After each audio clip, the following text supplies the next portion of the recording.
السلام عليكم ورحمة الله وبركاته. كورونا فيروس لعله خير. waxaan rabaa caawa walaalayaal inaan wax yar idinku naftaydiina ku baraarujiyo waxyaabaha ilaahay uu abuuray makhluuqaadkiisa rabbi abuuray corona virus rabbi baa keenay wax shar oo maxdi ah ma jirtaa leeyahay yani shar si ahaanba shar wada ma jiro sideeda man rabbi baa khalqa khayrka iyo shartaba laakiin sharta looma nisbeeyo shayga waxaa suuragala in marka hore aad u aragto shar biictibaari isaga marka loo fiiriyo sida hadda naarta oo kale iyo ibliis oo kale ictibaar iyaga marka loo fiiriyo waa shar laakiin xikmadda rabbi u abuurtay ee ka dambaysa ayaa khayr oo waxba lagu kala abaal mariyaa wax khayr uunihina wuu jiraa sida jannada oo kale iyo malaa'igta iyo rususha oo kale wax shar iyo khayr balana wuu jiraa sida insiga iyo jinka iyo makhluuq iyo waxyaabaan xayawaanaadka oo kale laakiin shay walbo ilaahay keeno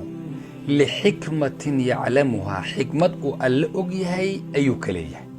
sidaas daraadeed baan u iri corona virus la'allahu khayr marka siyaabo badan fiiriso inuu khayr yahay ayaa suuragal ah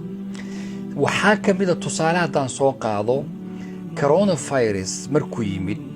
waxaa la xidhay goobihii xumaanta lagu sameynayay oo dhan baa xidhmay kasiinooyinkii waa meelaha qamaarka lagu ciyaaro kalaabiyadii waa meelaha lagu cabo khamrada iyo qashinka meelaha dacaarada iyo tumashada u furnaa meelihii dadka qaawanaa oo dhan ikhtilaadkii rag iyo dumarkii isdhex boodi jiray iyo nadwaadidii meelihii la isugu imaan jiray oo dhan way joogsatay meelihii makhaayadihii waaweynaa ee shiishadda iyo sigaarka iyo qashinka lagu cabbi jiray waa joogsadeen musaafaxadii ragga iyo dumarkii isi salaami jiray waa joogsadeen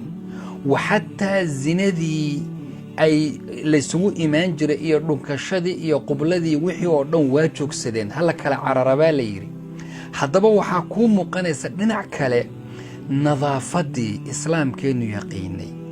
weysadii gacmaha hala dhaqo gacmaha marka cuntada ka horna hala dhaqo kadibna hala dhaqo dadkii oo dhan biyihii baa saa la isugu daba wadaa islaamkeennu wuxuu ina baray bal u fiirsada xadiidka rasuulka sala allahu alay wasalam habeenkii qofku markuu seexdo subaxii soo kaco gacmaha inuusan gelinin weelka biyaha ilaa gacmaha la dhaqo bal u fiirsada xigmadda ku jirta dayib taasoo rasuulku wuxuu sheegay haddana weelasha habeenkii daboolaa la yidhi oo wax saara waxaa jira wabaa iyo cudurro imaanaya oo weelka afka bannaan gelaya baa jira wax dusha ka saaraa la yidhi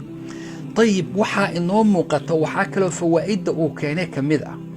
raggii guryihii bay fadhiisteen gabdhihii ragga ay ka sii cararayeen oo shaqan ku maqnaayeen intaan jiraa iyo ay dhahayeen iyo meelaha la isugu yimaadiya gaxwooyinka ka sheekaysan jiray guriga ka soo bixina baa la yidhi gabdhihii raggii jaanis bay isu heleen carruurtii aadan waxba ka ogeyn waxbarashadooda ilmahaagii aadan waxbarashadooda weligaa aadan ogaan jirin eed arki jirin 24 saac idinka hadda isdhex fadhiya waxbarashadii carruurtii baad ogaatay haddaba waa fawaa'id kale oo dhinac kale iyaduna ka timid intaasoo dhan waxaa ka sii daran caalamkan callama corona alcaalama kullahu dhammaan caalamka wuxuu baray koroonuhu inay jirto quwa awood kownkan maamulaysa oo iyaga ka qarsoonayd inay jirta bay wada fahmeen xataa kuwii aan muslimiinta ahayn markii la soo qaato ra'iisul wasaaraha talyaaniga baa wuxuu yidhi hadalka cajabta badan uu yidhi waxaa ka mid ahaa waan cajisnay wax alla wixii awooddii dhulku way dhammaatay waxaa dhiman awooddii samada taasoo tafsiirkeedu yahay inuu